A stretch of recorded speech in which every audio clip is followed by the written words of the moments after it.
आज बारामतीच्या दौऱ्यावरती आला ना, काय सांगाल? नाही, बारामतीच्या आज सुभेदार मल्हारराव होळकरांच्या आज जयंतीचा महोत्सव आहे.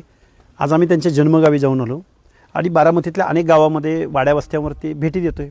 तरुण कार्यकर्ते आहेत, शेकडो कॉल आहेत की तुम्ही निवडणूक लढली पाहिजे, पण मी अजून त्यांचा काय नक्की त्यांच्या मनात आहे हे मला जाणून घ्यायला आवडेल.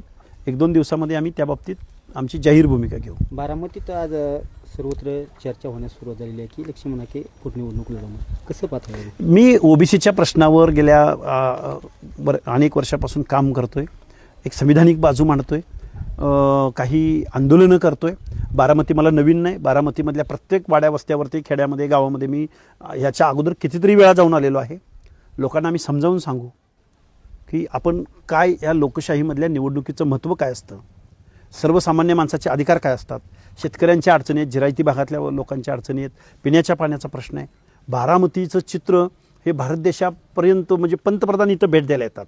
KVK नावाची कृषी विज्ञान केंद्र जग म्हणजे देशाला, जगाला दाखवलं जातं, पण बारामतीमधल्या जिरायती भागातल्या लोकांचे काय समस्या आहेत, काय अडचणी आहेत, याच्याकडं मात्र फोकस दिला जात नाही किंवा याच्याकडं लक्ष दिलं जात नाही इथल्या राज्यकर्त्या लोकांकडं.